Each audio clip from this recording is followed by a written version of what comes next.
We're now going to ask to the stage two people who have already exited their first one, and we want to talk with them and listen to them what their views are on what they have done and should have done, and also get their perspectives on what it is to live such a life.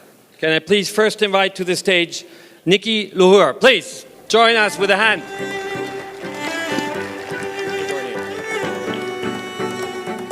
And number two is Natali. Please join us.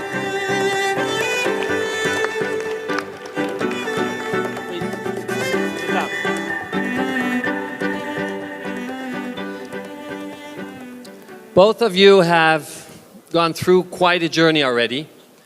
And before you, we've had now younger and I would say middle-aged startups. And you're in the middle phase going on. You exited Kartuku and you exited the other company, Ticket.com. The first open question I would have for both of you is, looking back as a startup entrepreneur, owner, what are the one or two things I would have done differently, knowing that I've now exited? Who wants to take the first? Good afternoon, everyone. I think just looking back, especially in that whole phase of exit, I mean, there's a little separation anxiety. You know, you don't really want to let it go. You're like, am I ready to let this go or not? And you ask yourself a lot of questions, right, at that point. As you're transitioning, you know, do I really want to let this go? And then you kind of think about, of course, you reflect. And for me, I started this journey 12 years ago. So Kartuku is my first and only job. Wow. So it's been a 12-year journey. So there's a lot to reflect on. And I think the number one point that mattered the most to me was values. And I know it sounds super cheesy. I thought it was super cheesy. I thought it was something that you put corporate values on a poster on a wall and it's like, okay, I have my values. But values are not that, you know, and values are not even what you say they are. It's actually how your organization acts. It's how you act, for better or worse. And we all have our flaws. We all have our issues. We all have our problems. And I think that's having that awareness and just being able to, you know, realize that these are issues, you know, that manifest in your organization primarily because of your own behavior, right? You as a leader, you set a culture not by what you write on a piece of paper, but actually how you act. And I think it's those values that, of course, it helps when you are more explicit about talking about it, that I thought needed more emphasis and to be clearer in scaling to the team about, you know, as earlier people on the Spice Hub panel were talking about, what's your soul? Who are you? What makes you you and not somebody else, right? What gives you your special, you know, different edge, whether it's good or bad? It's you. When did you first hit the challenge on that? If you could maybe share something. So I think, you know, at certain stages, especially as you're scaling a lot, and especially as there's a lot of potentially industry hype, there's a lot of investor hype. I think everybody knows how hot fintech is right now, how hot payments is. It's been hot for a few years already. And, you know, at a certain stage, you get tempted, right? You get tempted based on the news you read, based on the models that are outside, based on what investors want to see. You kind of think about, how do I potentially adapt to that? And whether or not that really makes sense sometimes can be tempting, right? You try and force things to be something else that isn't necessarily you. Thank you very much. What are the one or two takeaways for you, Natali? Yeah, so, hi everyone. So basically, Ticket.com is actually my third company and it's a second acquisition. So from the takeaway that I get, for me myself, when I create a company, you know, I co-found a new company, I never thought of it as my baby. It's really pure business.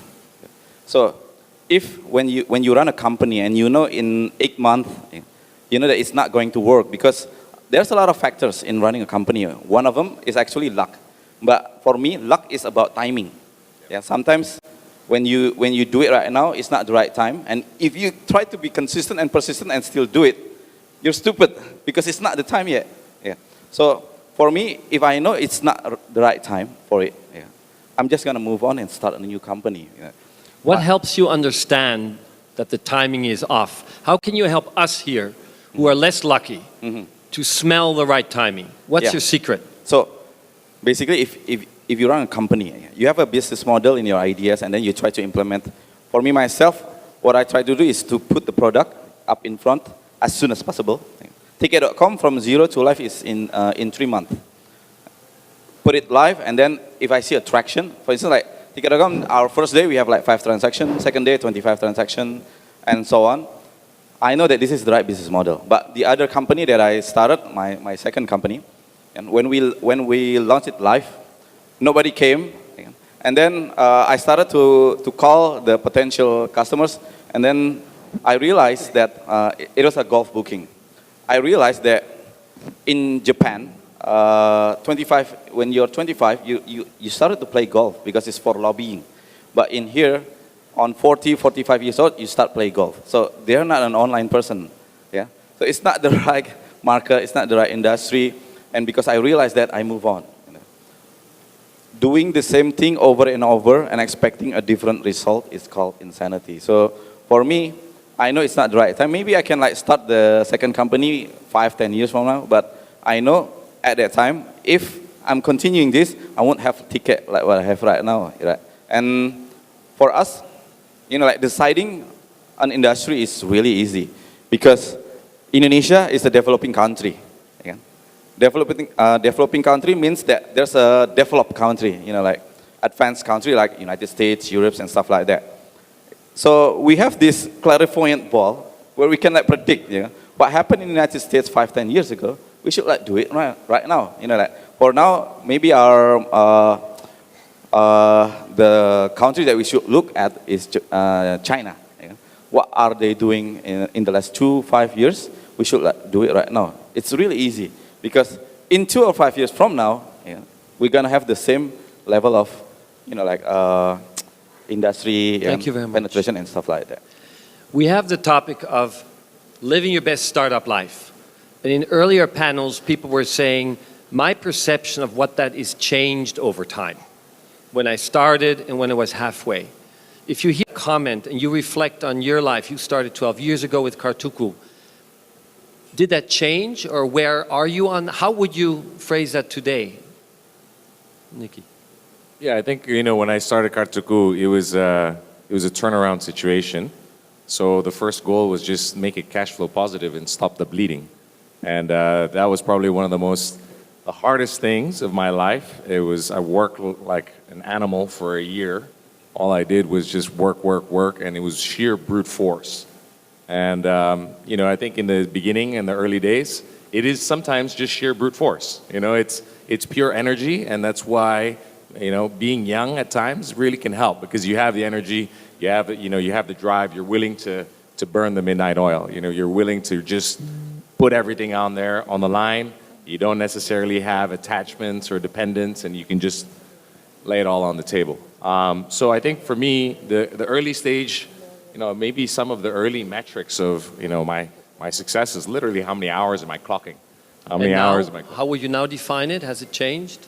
Yeah, I think and towards the middle, it became I would say as it was scaling, it was the quality of my team, and it became less about me and my heroic efforts and just trying to do everything, and how much I could empower a team and how I could build a team together and find people that were better than me at doing these different tasks, that they had a lot more experience, they were structured, they were process oriented, things that fundamentally I didn't go through any corporate training. So these are things that were very complementary, and I think that was sort of the middle stage. And then I guess towards the end of at least Kartuku, it was really about transitioning and trying to give a level of clarity in terms of vision and direction, and trying to really make the really difficult part of letting go and trusting the team, giving the team, acting more like a coach and a mentor than a CEO. When in fact, now in my hindsight, I think that's actually the best way you can be a CEO. So you should have done that a few years earlier. I should have done that way earlier. But yeah, you don't necessarily learn that way. And I think once you sit in this sort of chairman role a little bit more distanced, it forces you to do that through the different dynamics. And sometimes being a founder, CEO, majority shareholder, it's too much actually in terms of corporate dynamics. Everyone sometimes just say, oh, why are we doing this? Oh, because Niki said so. And that's not what you want, right? It's not going to be sustainable for an organization. So I think getting and learning to let go and sometimes seeing your team go completely the wrong direction and just having to bite your tongue and not say anything and let them go that way and just hope that they're going to fix their path and eventually having enough faith because you've worked with them and you're like, okay, I know they're smart, I know they fundamentally get it, they're challenging everything you say, which is actually what you said you wanted, but when they actually do it, you're like, ooh, I don't know how comfortable I feel. But then seeing them actually find their own way, right? That's, again, still within the same vision and direction, but it's their own way. It's their own language. It's their own path. I think that was one of the most satisfying things in the end. Thank you, Niki. How was it for you? You were a CTO, so from a CTO point of view, did your vision of what is my successful startup life shift over time? To be frank with you, I started to do projects when I was in senior high. So I'm used to, like doing with very, very short deadlines and stuff like that. And even like today, I slept at 3:20 in the morning and woke up at 7. Because for like the last 7 years, I sleep at 3. Because in the office, you cannot like do anything for yourself. You always do something for the employee, for the managers and stuff like that. For instance, like managing the managers so that the managers can manage well to the employees. And for me, I have my own me time, like reading emails, replying and stuff like that in the midnight because in the evening, I have to attend to my wife and my daughters.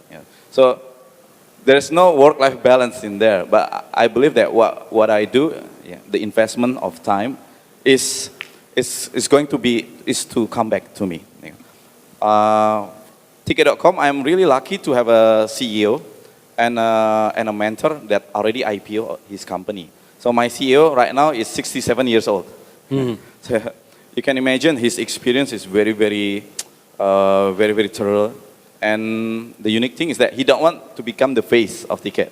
So that's why me and my co-founders is always the face of Ticket.com. A lot of things that he shares in the early days, we always dispute. Like we say that I don't agree with what about the way of your thinking and stuff like that. It's not how startups works. And so your thinking of how you would live your startup life, has it changed over time, or is it still the same? I think it's still the same because I've done this like 3 times, right? This is my 3rd company.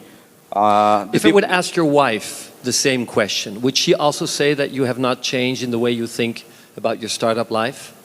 We can ask her on stage. In the startup life, I think it's the same, but on the way of the thinking. For instance, like when I started my first company, it went live for after 13 months. My second company, 8 months. My 3rd company, live after 3 months. So this, the experience is the thing that changes a lot in terms of implementing the ideas, stages, and holding. New entrepreneurs usually have this mindset of Mr. Bisa. I can like do everything. So if somebody said, hey, can you like do this? Yes, I can. Can you like do this? Yes, I can. And then he decided to do everything. Suddenly, it's out of focus. And at one time, you realize that from all the features that you made, actually just one is the one that is being used by the customers. That is something that I actually experienced. When I started my first company, it took 13 months because I always say yes to the CEO. I said, hey, can you like do this? Yes. And what happened is that rather than going live, everything that we do before live is based on our thinking and our Thank you. mindset. If we put it on live, and then we hear the customer's inputs, that's actually the time where you actually solve the customer's problem. So it takes time to learn that. Yeah, I would like because to shift. when you're still developing, you're trying to solve your own problem, not the customer's problem. Yeah, so in terms of the in the life itself, my wife already knew that, like I'm really passionate about running companies and business, and because she knew that condition, she know the priorities. But on Saturday, Sunday, it's pure for the family, so nobody can like hassle me.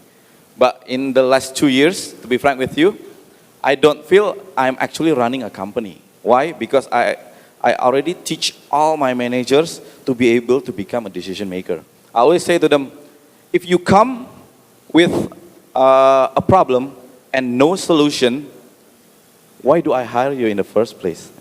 But if you come with a problem with one solution, you just do it. Because that's what you do. Natali, thank you. Raul, very can we good, go yes. into the audience question? I think it would be before- lovely, yes. Yeah. Let's check what for questions we have from the audience. Here we have one. Which one do you prefer? Do something because of your passion. Which one would you like to take, Niki?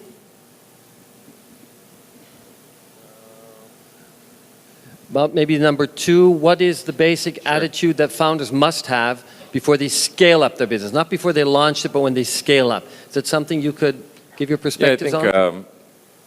once you scale, it's much more than about you, right? I think that's the main thing. And I think the attitude is, again, I think it was earlier mentioned about self-awareness, but look, everyone has strengths, and those same strengths actually are your biggest weaknesses. Right, so your biggest strength is also your biggest weakness. You just have to look at it the other way around. So, everyone has a different balance of character, of strengths, and I think the main thing is once you start to scale, you have to work as a team. You have to work as a team, and you have to identify what you need in a team and where to complement you. And sometimes it takes humility in admitting what you're really bad at, and telling everybody else and making sure that it's clear that you're not doing everything, because then you don't scale, right? I mean, then you have one person trying to do everything, it does not. You don't have enough hours in the day to the point where if you even try and put in 100 hours, Niki, it will actually in decline. that letting go, where do you get the guts or the energy to do it? Because listening to you, it's something very frightening, but if you don't do it, it doesn't scale, and your business did scale. So where did you get that energy from? Well, sometimes you just go through a lot of pain, and then after a lot of pain, you realize, okay, this is enough. I need to fix this. I keep running to the same problems and the same issues. I need to find somebody else to be able to do this. And again, I think it takes some time for you to get comfortable with another co-founder. I mean, maybe or another management team member. Yes. It doesn't always click instantly. Hopefully, you do have that chemistry. You can talk a little bit deeper about who you are as a person and find out who they are as a person. But it's not always so simple. Thank you. Sometimes it takes some time. Wow. Natali, I'm going to give you a double challenge. I'm going to give you a tough question, and you have to answer it short. Can you take that challenge?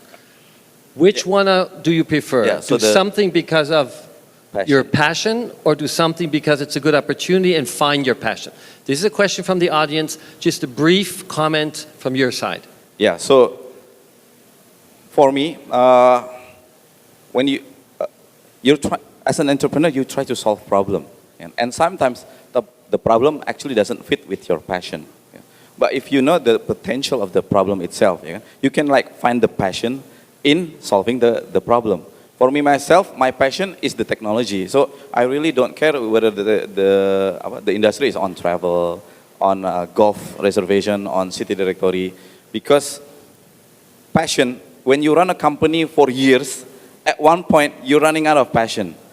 The difference is that if you have perseverance to do it, it's the one that keeps you going. So your advice for us is go for your passion first and then the opportunity, or go for the opportunity first and seek the passion in it? Yeah, go with the opportunity and seek the passion, because the passion, when you're running a company, you will always find something that is really fun for you to do when running the company.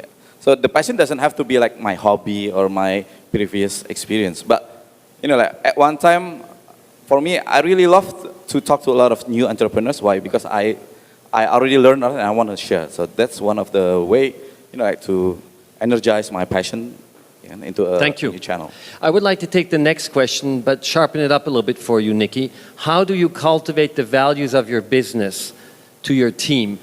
Can you share a moment of challenge where it just hit you right or wrong to wrong, what to do to get your team acting the right way? And maybe it's something where you totally failed. That would be good for us to hear, because then we can learn from it. Or it's something where you got through it. Any perspective on that question? How do you cultivate the values? I think the true test of values, sometimes you think the values are there and everyone agrees, but the true test comes when bad things happen. And when bad things happen, that's when, it's a test of, is that somebody just saying it, or do they actually believe it? And sometimes there's a trade-off, potentially, right, of do you uphold your value, but in the short term, suffer financially for upholding your values. How did you solve it in that moment? How did you address that issue? I think it's to have, we had a very open discussion among the team. We went outside of the office. We knew we couldn't be in our normal environment.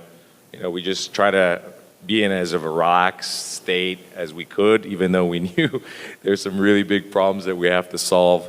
And frankly, just tabled it and said, hey, this is not something simple. We need everyone's input, and everyone is sort of thinking. In hindsight, did you make the right decision? Yes. So it was, I think it was some tough decisions, especially, and in principle, when you talk about integrity, it's easy. It's very easy to say, of course, you need to have integrity. Of course, you need to treat people with respect. But sometimes, those people that you thought had integrity have issues, and that's really difficult, especially when sometimes they bring a lot of positive financial impact to your company. But you have to make that tough call. You potentially sacrifice, literally your top end revenue? You sacrifice that in order to sort of maintain the core of what your team believes. Right. Well, thank you very much. Natali, here's another, I think, very important question from Prita. What is the most important part of your life that changed yourself personally? So what in your personal life allowed you to become successful as an entrepreneur? Just take one short glimpse of your life story. Some brief that Prita can take home to think about. Yeah, so basically I'm a very, very geek person. In the early days, I cannot communicate with anyone. But I learned that if I cannot communicate with people, I will be a very, very good manager, but going to be a very lousy director. Mm-hmm. So what I did is that I proactively try to minimize the, the geekiness, and try to be able to become a good communicator. So after I graduate, instead of looking for a high-paying job, because I'm coming from a very, very prestigious college. Which college? University of Indonesia. Heard of it, yes. Yeah, so instead of Jakarta, correct? No, I'm making a joke, it's okay. So instead of going, to the Fortune 500 companies, I decided to teach. 2 years teaching, my communication, I harnessed the ability to communicate well, and after that, everything just, falls into places, easily becoming a manager, and then somebody asked me to become the co-founders, and so on and so on. Are you saying that you make it to UI, then you're a successful businessman, or something else in your life I made you who you identify are? the weakness in me, and especially communication, because as a director, you have to be able to communicate your ideas, your thinking well, because if you cannot communicate, maybe the thing that you say is correct, but the perception that they receive will be different. Yeah? Yes. That's basically the main thing that we have to like realize, because I see a lot of like technologists maybe, yeah, a CTO, but are not able to communicate well. So what happened is the employees become clueless. What is it that you actually want? Yeah? Because it looks like you're changing a lot, but because you cannot like try to communicate it very, very well. Yeah? That's one of the problems. If we get back to our main topic of how to live a successful startup life, and I must fast forward you by 20 years, and you look back to the next 20 years, how do you think your next phase of startup life will look like? Niki, you want to take that question first? Sure. I think it's being honest with yourself, trying to figure out, where the mistakes were, what you've done in the past that didn't work, and try and think about how to potentially redesign or do something different. Learn from it, no regrets, but at the same time know what you shouldn't do. Sometimes it's harder to know what you should do. So at least process of elimination, knowing what you shouldn't do, can help tune your path a little bit. And then I guess for me it was really about coming down to the why.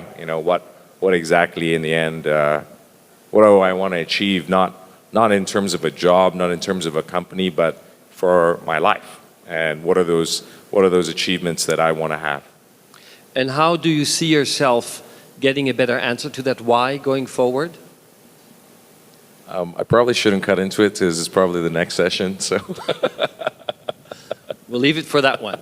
Natali, what's your perspective for your next 20 years? Most probably I'm still gonna start a lot of new companies, because with my experience in the last 10 years with the 3 companies, I already have a sense of how not to fail. Yeah. Because basically, people say 90% of startups actually fail. Yeah. So what is your secret? From the experience itself, because could you give a tip so the others also don't fail? What is the 1 or 2 tips of how not to fail? Yeah. So I always say to all entrepreneurs, your first company will always fail. Okay. Because do you know why? How many in the room here are on their first startup? You heard him. Enjoy life, have a drink of tea or coffee or whiskey tonight. Get your next startup. Thank you. Next tip. No, because... No, yes. Do you know why? Because when you're a young new entrepreneur, the decision that you make is not based on experience. It's based on intuition. And that is sometimes something that is very, very risky. But so do not follow your guts, follow your brain and your rationale. You have to have a very, very good mentor. That's why you have to be in Endeavor. Most probably, because... Okay, you're off the hook. No. But then, for me myself, I'm really lucky to have a good mentor. But, because we know, as a young entrepreneur, we know that we're going to fail. What happens is that our decision will not be based on fear. Okay. Do you know why? Because if I want to be successful, when I decide something, I want it to be correct. Yes. But if you know that you're going to fail, you're going to decide it very, very fast, and then you're going to move on. Good. So that's number 1. You said you know how to be successful. The one thing is apparently be fearless, knowing that it will go wrong. Do you have another tip? Yeah. Have a good experience, and most probably listen to another entrepreneur's experience, but not the successful entrepreneurs, but the failing entrepreneurs. Why? Because 90% failure. Why do you bother learn the 10%, the successful one? Okay. If you can avoid the 90% of the failure one. I would like to move our discussion. I still have one more question. I don't know where Sati is. Can I do?